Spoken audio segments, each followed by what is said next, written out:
पटेल हैं, उन्होंने आज तक चुनाव जीतने के बाद कभी इस गांव में इन महिलाओं के पास नहीं गई, महंगाई की बात नहीं की, बेरोजगारी की बात नहीं की। तमाम अधिकारी, सेक्रेटरी, बीडीओ, एडीओ पंचायत, मुख्य विकास अधिकारी, ये केवल एसी में बैठ के काम करना चाहते हैं। ये बताइए 45 डिग्री टेम्परेचर में ये महिला आई हुई है, ये महिला अपनी मांग को लेकर के यहाँ आई हुई है। जो ग्रामीण एरिया है गांव में आज भी आप समझ लीजिए कि 45-46% टेम्परेचर में न बिजली है न पंखा है, महिलाएं रह रही हैं। इलाहाबाद हाई कोर्ट में उत्तर प्रदेश में 850 सरकारी वकील लगाए गए हैं। अभी मुश्किल लग रहा है कि 2 महीने हुए और उन सरकारी वकीलों में लिस्ट निकाल के देखिए कि कितनी महिलाएं हैं। ये भारतीय जनता पार्टी किस महिला सशक्तिकरण की बात कर रही है?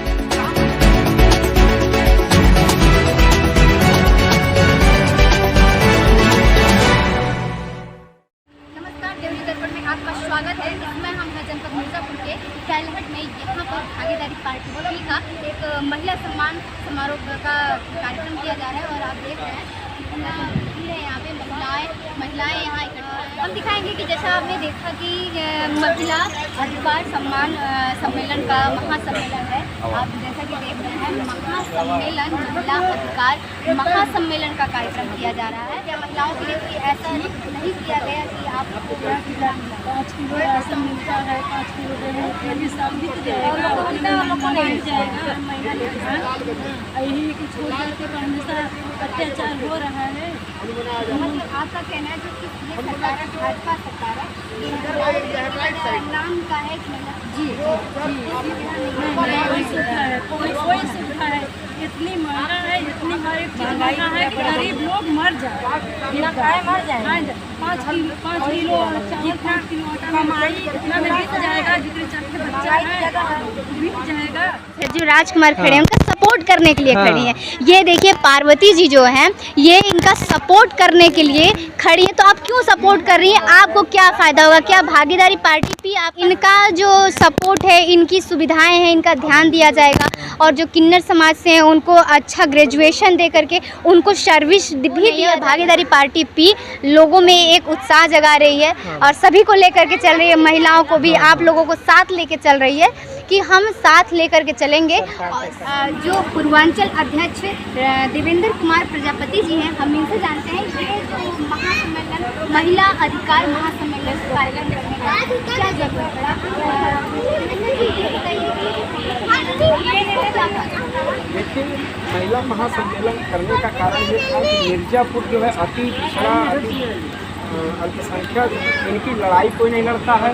पहली बात कि यहाँ की जो लोकसभा सांसद प्रत्याशी हैं, चुनाव जीती हुई है अनुप्रिया पटेल, आप देखिए तमाम महिलाएं हमारे सामने खड़ी हुई हैं। इनके घर तो मैं गया, जब मैं कार्यक्रम किया इनके बीच में मैं गया तो तमाम मुद्दाएं, तमाम समस्याएं हैं। इनके पास शौचालय नहीं है, इनके पास आवास नहीं है, इनके पास खुद का रहने का घर नहीं है, इनके पास आज भी उसी तरह रोड नाली नाला पड़ा उसी तरह पड़ा है, इनके लिए पानी बहाने की व्यवस्था नहीं है। तो मैं उस सांसद से पूछना चाहता हूँ जो यहाँ के अनुप्रिया पटेल हैं, उन्होंने आज तक चुनाव जीतने के बाद कभी इस गांव में इन महिलाओं के पास नहीं गई, महंगाई की बात नहीं की, बेरोजगारी की बात नहीं की। तमाम मुद्दाएं हैं। आज ये महिला इस भागीदारी पार्टी में क्यों आई है? ये भागीदारी पार्टी में इसलिए आई है, इसका भागीदारी पार्टी ही नाम है।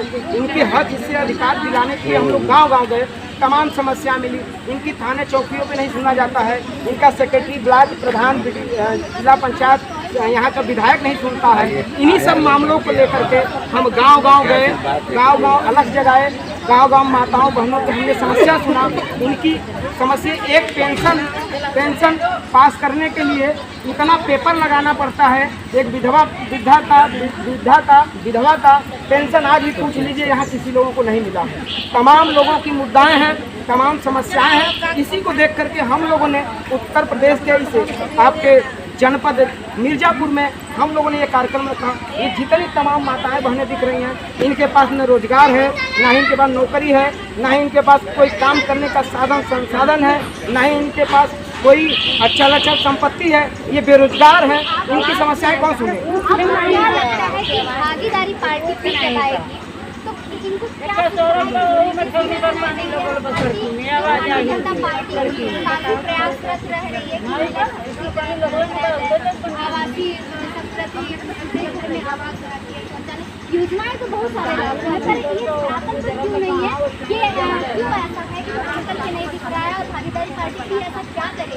कि ये जो सुविधाएं हैं, जो योजनाएं जो लागू किए गए धरातल पर। देखिए सारिका जी, आपने बहुत अच्छा क्वेश्चन किया और ये जवाब और सवाल हर पत्रकार नहीं कर पाते हैं। जहाँ तक मेरा कहना है कि इन महिलाओं को जो रोजगार देना चाहिए, जो आज ये स्वयं सहायता समूह चला रहे हैं, जो ये BC सखी बना रहे हैं, जो आशा है, आंगन है, आंगनवाड़ी है, तमाम जो योजनाएं इनकी है, ये पूरा का पूरा असफल है, क्योंकि ये करना ही नहीं चाहते।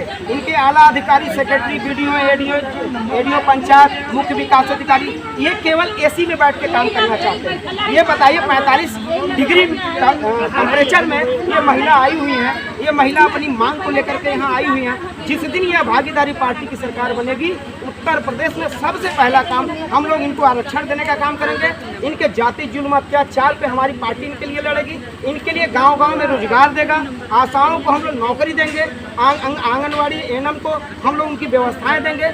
ये जितने बच्चे छोटे छोटे तबके के हैं, इनको तकनीकी शिक्षा देंगे, तकनीकी इनको टेक्निकल व्यवस्थाएं देंगे। यह पार्टी की नीति शुरू से ही रही है। और दूसरी बात कि मैं आपको यह भी बताना चाहता हूं कि इन महिलाओं को देख लीजिए, इनके चेहरे पे आपको ये लगता है कि क्या ये भारतीय जनता पार्टी से खुश हैं? भारतीय जनता पार्टी केवल जुमलेबाजी करती है। जब सरकार आती है, जब इनके गठबंधन होते हैं, तमाम चीज़ें होती हैं, ये केवल लोगों को व्यवस्थित नहीं करते, केवल मूर्ख बनाते हैं। आने वाले समय में केवल रोजगार की बात करते हैं, लेकिन रोजगार आज तक इनको मिला ही नहीं। अध्यक्ष जी, क्या आपको लगता है ये जो आपके साथ हम दिखा दें कि बहुत सी महिलाएं हैं जो कार्यक्रम खत्म होने के बावजूद भी यहाँ पर उपस्थित हैं, और इधर भी हम दिखा दें काफ़ी महिलाएं यहाँ पे हैं। इनके साथ जो है भागीदारी पार्टी P के साथ आपने देखा कि किन्नर जाति भी आपके साथ सपोर्ट कर रही है, उम्मीद कर रही है आपसे कि आप जो भी है, अगर आपकी सरकार बनेगी तो अच्छा काम किया जाएगा। तो अध्यक्ष जी, क्या आप ये जो वादे कर रहे हैं, जैसे कि ये वादे तो भारतीय जनता पार्टी तो 2 सालों से करते आई है और आज भी कर रही है, तो क्या आप ये जो सारे वादे कर रहे हैं, महिलाओं को एक आश्वासन मिल रहा है, तो क्या आप खरे उतरेंगे? बिल्कुल उतरेंगे। देखिए, सपा, भाजपा, कांग्रेस जितनी पार्टियां आई उत्तर प्रदेश में, जब तक से चुनाव हो रहा है, केवल इनको मूर्ख बनाया जा रहा है। और गांव-गांव में इनके जो पदाधिकारी हैं भारतीय जनता पार्टी के, सपा के, बसपा के, कांग्रेस के, ये केवल आते हैं गांव-गांव में, माताओं बहनों के पास जाते हैं, कहते हैं इस बार वोट दे दीजिए, मैं आप तक। कैलहट में क्या है, किस अधिकार के साथ आप आए हैं फील्ड में? देखिए, अभी तक भारत में जितने भी पॉलिटिकल पार्टियां हैं, उन्होंने वकालत तो किया कि महिलाओं को 50% आरक्षण देंगे, लेकिन सरकार बनने के बाद में इस पूरे भारतवर्ष में जो महिलाओं की हालत है, विशेष तौर पर जो ग्रामीण एरिया है, गांव में आज भी आप समझ लीजिए कि 45-46% टेम्परेचर में न बिजली है, न पंखा है, महिलाएं रह रही हैं। भागीदारी पार्टी ये मांग कर रही है कि अगर भागीदारी पार्टी हम लोग मोर्चे की सरकार इस बार बनाएंगे तो महिलाओं की भागीदारी कृषि के क्षेत्र में, महिलाओं की भागीदारी सरकारी नौकरियों में, महिलाओं की भागीदारी शिक्षा में, महिलाओं की भागीदारी फिल्म इंडस्ट्री में, महिलाओं की भागीदारी उद्योग जगत में, तमाम क्षेत्र में महिलाओं को 50% आरक्षण देने का काम भागीदारी पार्टी करेगी। सर, महिला सशक्तिकरण इस सरकार में भी काफ़ी महिलाओं पर ध्यान दिया जा रहा है। आप क्या अलग करेंगे कि अलग से महिलाओं को सशक्त बनाया जाएगा? भाजपा की कथनी और करनी में बहुत अंतर है। बाहर मत जाइए, अभी इलाहाबाद हाई कोर्ट में उत्तर प्रदेश में 850 सरकारी वकील लगाए गए हैं। अभी मुश्किल लग रहा है कि 2 महीने हुए, और उन सरकारी वकीलों में लिस्ट निकाल के देखिए कि कितनी महिलाएं हैं। ये भारतीय जनता पार्टी किस महिला सशक्तिकरण की बात कर रही है? जहां महिलाएं बहनें सुरक्षित नहीं हैं, क्या सशक्तिकरण है ये? अब सशक्तिकरण कैसे होगा? जिस दिन भागीदारी पार्टी की हम लोग सरकार बनाएंगे उस दिन बताएंगे। जिस दिन प्रदेश में भागीदारी पार्टी का जो मोर्चा है, मोर्चे का मुख्यमंत्री बनेगा, पहला ही हम लोग ये शासनादेश जारी करेंगे कि महिलाओं को 50% आरक्षण हर क्षेत्र में दिया जाए। और ये झूठा नहीं, जो भारतीय जनता पार्टी झूठ बोल रही है।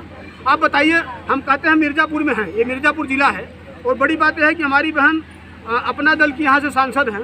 हम उन्हीं से पूछ लेते हैं कि यहाँ अगल बगल इतने सारे गांव हैं, एक गांव में चलिए और वहाँ गांव में चर्चा करिए कि महिलाओं को कितने % आरक्षण का फ़ायदा हुआ है। अभी आपने देखा आंगनबाड़ी कितनी सारी महिलाएं यहाँ पार्टी की कार्यकर्ता इकट्ठा हुई, आशा समूह की महिलाएं इकट्ठा हुई। क्या व्यवस्था है सरकार की? सरकार के पास कोई व्यवस्था नहीं है। सरकार झूठ बोल रही है। महिला सशक्तिकरण की बात करके महिलाओं को बरगलाकर, इस देश को बरगलाकर सिर्फ भारतीय जनता पार्टी वोट की राजनीति कर रही है। लेकिन अब भागीदारी पार्टी के लोग इस तरह की झूठी राजनीति नहीं होने देंगे। क्या लगता है सर 2024 में चुनाव है, भागीदारी पार्टी क्या प्रदर्शन लेके फील्ड में रहेगी? देखिए, आज अभी आपने देखा यहाँ मिर्जापुर में हमने राधिका पटेल जी को भागीदारी पार्टी का प्रत्याशी लोकसभा का घोषित किया है। बगल की लोकसभा जनपद लोकसभा वाराणसी, वहाँ से देवेंद्र कुमार जी को प्रत्याशी बनाया गया है। इसके बगल की लोकसभा चंदौली से शोभनाथ जी को प्रत्याशी बनाया गया है। उसके बगल की लोकसभा भदोही, वहाँ से योगेश कुमार जी को प्रत्याशी बनाया गया है। हमने ये जनपद वाराणसी से सटे हुए 3 जिले में प्रत्याशी घोषित किया है। और सिर्फ उत्तर प्रदेश में ही नहीं, भागीदारी पार्टी भारत के 13 राज्यों में चुनाव लड़ने जा रही है। भारत के 13 राज्यों में महिला सशक्तिकरण की बात हम लोग पूरे भारत में कर रहे हैं। ऐसा नहीं कि जो भाजपा कर रही है झूठ बोलते हैं। क्या सब